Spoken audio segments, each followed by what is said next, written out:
हम सब आपकी शरण में आए हैं। देवता कहते हैं, हे नंद नंदन श्याम सुंदर की लीला करने वाले शुद्ध सच्चिदानंद ब्रह्म, हे निर्गुण निराकार साकार लीला करने के लिए आ रहे हैं। यह संसार क्या है? बोले एक सनातन वृक्ष है। इसमें दो फल लगते हैं, एक सुख का और एक दुख का। ऐसा कोई है जिसको सुख ही सुख हो, दुख न हो? हंसते हंसते हो, रोते न हो, हाथ उठाना जो आज तक रोया न हो, या आशा न हो। ये दो फल सबको लगते हैं। स्त्री हो, पुरुष हो, देश हो, विदेश हो, बच्चा हो, जवान हो, बूढ़ा हो। इस संसार में आए हैं तो दो फल सबको चखने पड़ते हैं, सुख का और दुख का, लाभ का और हानि का, जय का और पराजय का। तीन इसमें बड़ी बड़ी शाखाएं हैं, सतोगुण, रजोगुण और तमोगुण। चार इसमें फल लगते हैं, धर्म अर्थ काम मोक्ष। और पांच तरह से ये जाना जाता है, पांच ज्ञानेंद्रियों के द्वारा। छह इसके अंदर विकार है, काम क्रोध लोभ मोह राग द्वेष। और कोई कहे कि मेरे अंदर नहीं है तो झूठा है या पाखंडी है। सात इसमें धातु है, मेद मज्जा अस्थि नस नाड़ी स्नायु। आठ इसमें प्रकृति से बना है, भूमि रापो नलो वायु खम मनो बुद्धिरेव च अहंकार इति यम में भिन्ना प्रकृति अष्टधा। नौ इसमें दरवाजे हैं, दो आंखों के, दो कानों के, दो नाक के छिद्र, एक मुख का और एक मलमूत्र का द्वार। 10 इसमें प्राण है इस शरीर में, प्राण अपान समान बयान उदान कृकल देवदत्त धनंजय नाग और कुर्म। 11 इंद्रिय इसको जानने में सहायक है, 5 ज्ञानेंद्रिय, 5 कर्मेंद्रिय और 1 मन और 12 इसमें आदित्य है। ऐसा ये संसार रूपी वृक्ष है। देवता कहते हैं आप सत्य है, आपका कहना सत्य है, आना सत्य है, समझाना सत्य है, आप सत्य स्वरूप है। और जो दिखाई दे रहा है ये आपका रूप है। रूप होता है साकार और स्वरूप होता है निराकार।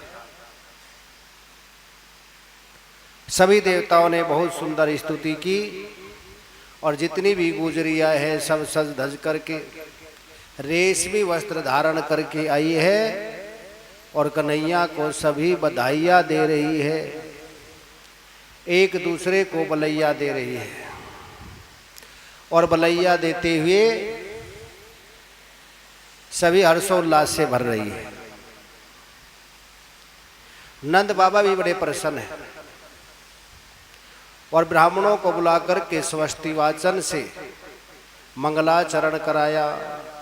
नंदस आत्मज उत्पन्ने जाता आहल्दो महामतः आहुवे विप्रान वेद ज्ञान स्नाते सुचिर अलंकृत। नंद बाबा के आत्मज उत्पन्न हुआ है। राजा परीक्षित पूछते हैं, गुरुदेव आत्मज तो अपने पुत्र को कहते, क्यों? राजा परीक्षित भी बहुत पढ़े लिखे थे, आप आत्मज कैसे बोल रहे हैं? सुखदेव जी ने मुस्कुरा करके कहा, राजन आपने ठीक पूछा है, परंतु परमात्मा तो सबके हृदय में निवास करते हैं, इसीलिए भगवान सबके आत्मज है। अगर कोई साधारण होते तो हम औरस पुत्र कहते, गोद लिए को औरस पुत्र कहते और अपने पुत्र को आत्मज बोलते हैं। और भगवान तो सबके हृदय में है, सबके और भगवान के सब है। आहुवे विपराध वेद ज्ञान है। विप्रो को बुलाया, सुचिर अलंकृत और उनको बहुत सा दान किया। देखो ब्राह्मण 4 प्रकार के होते हैं, जाति से उसको बोलते हैं ब्राह्मण, वे भी पूजनीय है। आम का पेड़ अगर फल नहीं देता तब भी आम का ही होता है, नीम का नहीं हो जाता। जब उसका यज्ञोपवीत संस्कार होता है तो दूसरा जन्म होता है, उसको बोलते हैं द्विज। द्विज पक्षी के लिए भी कहा जाता है और ब्राह्मण के लिए भी द्विज शब्द का प्रयोग होता है। पक्षी जैसे अंडा होता है ना, उसमें रहता है और जब अंडा फोड़ते हैं उसमें से निकलता है तो दूसरा जन्म होता है, एक अंडे के रूप में और एक अंडा फोड़ते हैं उसके रूप में। तो पक्षी को भी द्विज बोलते हैं और ब्राह्मण को भी द्विज बोलते हैं। तीसरा, जब वेद शास्त्र उपनिषद पढ़ कर के आ जाता है ब्राह्मण देवता, तब उसको बोलते हैं विप्र। और जब आत्मज्ञान की प्राप्ति हो जाती है उसको बोलते हैं पंडित। तो विद्या विनय संपन्ने ब्राह्मणे गवि हस्तनी सुनी चे स्वपाके चे पंडिता समदर्शिन। जो समदर्शी होता है उसको पंडित बोलते हैं। तो ब्राह्मणों को विप्रों को बुलाया और बहुत सा दान किया। 7 पहाड़ दान के किए, पर्वत। एक पर्वत होता है जैसे धान का ढेर लगा देते, एक आदमी इधर खड़ा हुआ और एक पहाड़ के उस तरफ खड़ा हुआ है और वो उसको दिखाई नहीं देता। ऐसे अन्न के 7 पर्वत बनाए और ब्राह्मणों को विप्रों को नंद बाबा ने दान किए। और सब देवता हर्षोल्लास से भर गए, क्योंकि भगवान के पूर्ण अवतार प्रकट हो रहे हैं। बहुत से कहते हैं कि भगवान श्री कृष्ण ही 16 कलावतार थे, राम जी 12 कलावतार थे या अंश अवतार, पर ऐसा नहीं है। 12 और 16 एक ही होता है। पहले पुराने बैठे हुए ना यहाँ पर, तो एक रूप में कितने आने होते थे? 16। कितने आने होते थे? 16 आने। और 12 मासे का 1 रूपा होता था। तो 12 कहो या 16 कहो, चंद्र पूर्ण कला 16 अवतार होती है। 16 कला पूर्ण चंद्रमा माना जाता है। और सूर्य की कितनी राशि होती है? 12 राशि होती है ना। ये बैठे हुए हैं, देखते हैं ना, मेष वृष मिथुन कर्क सिंह कन्या तुला आदि। तो ये सूर्य वंश में है, इसीलिए 12 कला अवतार कहे जाते हैं, क्योंकि सूर्य की 12 राशि होती है। और श्री कृष्ण भगवान कौन से कुल में उत्पन्न हुए?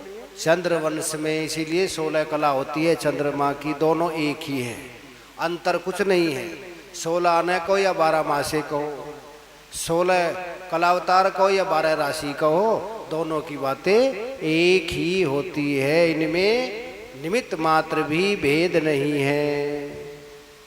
अब नंद बाबा ने देखा कौन कौन नहीं आया है, देखने के लिए गए और देखा सब तो आए हैं, परंतु रोहिणी मैया नहीं आई है। और रोहिणी मैया के पास गए, बहन हमारे भाग्य में तो संतान का सुख नहीं था, जब से आप आई है और आपके पुत्र हुआ है तो हमारे भी भाग्य जाग गए हैं। और आप नहीं आएंगे उत्सव में तो हम उत्सव भी नहीं मनाएंगे। रोहिणी च महाभागा नंद गोप निंदिता। नंद बाबा का अभिनंदन करने पर सौभाग्यवती रोहिणी दिव्य वस्त्रमाला और गले की भांति भांति के गहनों से सुसज्जित होकर के नंदोत्सव में आई। परीक्षित ने पूछा, बाबा जब वहीं पर ही रहती थी महल में, क्यों नहीं आई रोहिणी मैया? तो बतलाया, जब पति घर पर न हो तो स्त्री को श्रृंगार नहीं करना चाहिए और बिना श्रृंगार किए उत्सव में आना नहीं चाहिए। रोहिणी मैया ने सोचे तो भगवान का उत्सव है, इसीलिए इसमें वंचित नहीं होना चाहिए। और रोहिणी मैया बिना श्रृंगार किए ही पहुंच गई। जैसे आप श्रृंगार करके आइए कि बिना श्रृंगार किए पहुंच गई। शहरों में तो ऐसे श्रृंगार करके आएंगे कथा में नहीं, जैसे पार्टी में जा रही है। क्योंकि भगवान देखते हैं बाहर का श्रृंगार नहीं, अंदर का देखते हैं। रोहिणी मैया ने बलराम को बैठाया कन्हैया के पास में, और कन्हैया की 2 चीजें बहुत चलती, आंखें और टांगे। कन्हैया ने टांग फेंक करके मारी, बलराम जी ने चरण पकड़े और पहचान गए तो जाने पहचाने चरण लगते और आंखें खोल दी। तब तक बलराम जी ने आंखें नहीं खोली थी, पहले अपने इष्ट देव के दर्शन करूंगा तब संसार को देखूंगा। सब प्रसन्न हो गए। देखो रोहिणी के छोरा ने भी आंखें खोल दी है। बोल वृंदावन बिहारी।